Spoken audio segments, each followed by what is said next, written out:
اعوذ باللہ من الشیطان الرجیم بسم اللہ الرحمن الرحیم۔ آج ایک نئی ویڈیو کے ساتھ آپ کی خدمت میں حاضر ہیں۔ آج کی ویڈیو میں ہم بات کریں گے اللہ والوں کے کچھ قصے کہانیاں۔ جی ہاں محترم سامعین، آپ کو بتایا کہ اللہ والوں کے قصے کہانیاں، ان میں بہت ہمارے لیے ایک سبق چھپا ہوتا ہے کہ اللہ والوں نے اپنی زندگیوں کو کیسے گزارا، انہوں نے اللہ کے لیے کیا کیا کام کیا، اپنی زندگیوں کو کس کام کے لیے وقف کیا۔ آج کی اس ویڈیو میں آپ کو یہ جان کر حیرت ہوگی کہ اللہ والے ایسے بھی ہوا کرتے تھے، اور ہمارے لیے بھی یہ سبق اس میں چھپا ہوا ہے کہ ہمیں بھی ایسے کام کرنے چاہیے۔ ہم بات کر لیتے ہیں اللہ والوں کے قصے۔ ایک روز حضرت بصری رحمۃ اللہ علیہ اپنی عبادت گاہ کے بالا خانے پر بیٹھے رو رہے تھے اور کثرت سے گریہ و زاری سے آنسو رخسار پر بہہ رہے تھے۔ ایک آدمی نیچے سے گزرا، اس کے اوپر آپ کے چند آنسو گرے۔ اس نے اوپر دیکھ کر پوچھا اے شخص، یہ قطرے جو مجھ پر گرے ہیں پاک تھے یا ناپاک؟ آپ نے فرمایا بھائی، یہ مجھ گنہگار کے ناپاک آنسو ہیں، انہیں دھو ڈالو۔ اسی طرح ایک مرتبہ حضرت حسن بصری رحمۃ اللہ علیہ نے اپنے ملازم سے فرمایا افطاری کے لیے بازار سے روٹی اور مچھلی کے کباب لے آؤ۔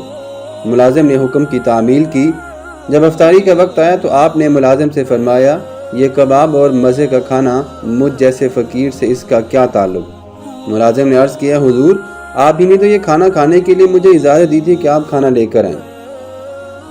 آپ نے یہ سن کر سر کو جھکا لیا اور اللہ تعالیٰ کی بارگاہ میں عرض کیا باری تعالیٰ، میں نے دنیا کی نعمتوں پر دھیان دیا، مجھ سے بھول ہو گئی، میرا نام کہیں درویشوں کی فہرست سے مٹا نہ دینا۔ یہ اللہ والے ہیں۔ ایک مرتبہ ایک خوبصورت عورت ننگے سر، ہاتھ منہ کھولے، غصے میں بھری ہوئی حضرت حسن بصری رحمۃ اللہ علیہ کی خدمت میں شوہر کی شکایات لے کر حاضر ہوئی۔ آپ نے فرمایا کہ اے نیک بخت عورت، پہلے اپنے سر اور منہ کو ڈھانپ لو، پھر اپنے شوہر کی شکایت بھی کر لینا۔ یہ تھے اللہ والوں کے قصے، یہ تھے اللہ والوں کی کہانیاں۔ عورت بڑی شرمندہ ہوئی اور بولی معاف کیجیے گا، میں اپنے شوہر کی محبت میں از خود رفتہ ہو گئی تھی، اسی وجہ سے مجھے اپنے تن بدن کا جوش بھی نہ رہا۔ آپ نے اس کی یہ بات سن کر اپنے دل میں کہا اے حسین عورت، اگر تو بھی اللہ تعالیٰ کی محبت اور اس کی دوستی میں ایسی ہی محویت سے کام لیتا اے حسن، تو تجھے بھی معلوم ہی نہ ہوتا کہ اس عورت کے سر پر کپڑا ہے بھی یا نہیں۔ اب یہاں پہ دیکھیں کہ اللہ والوں کی قصے کہانیوں سے ہمیں یہ سبق ملتا ہے کہ ہمیں سب سے زیادہ بڑھ کر اللہ اور نبی اکرم صلی اللہ علیہ وسلم سے دوستی کرنی چاہیے، محبت کرنی چاہیے۔ ایک روز حضرت حسن بصری رحمۃ اللہ علیہ وعظ فرما رہے تھے۔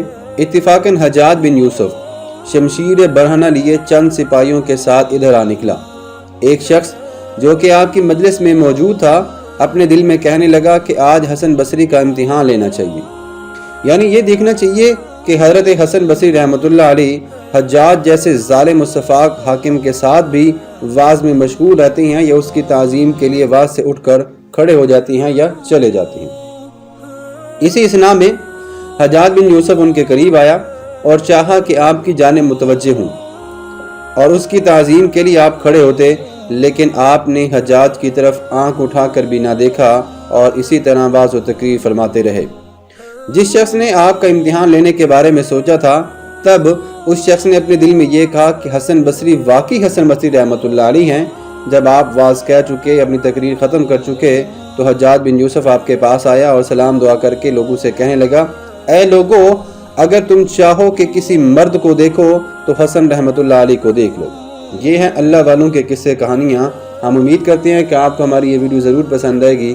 اگر آپ کو ویڈیو پسند آتی ہے تو چینل کو سبسکرائب کریں اور اللہ والوں کے قصے کہانیوں سے عبرت ضرور حاصل کریں، اور خدا کے لیے اپنی زندگی میں بھی تبدیلی لانے کی کوشش کریں۔ اللہ تعالی ہم سب کو بھی نیک کام کرنے کی توفیق عطا فرمائے، آمین۔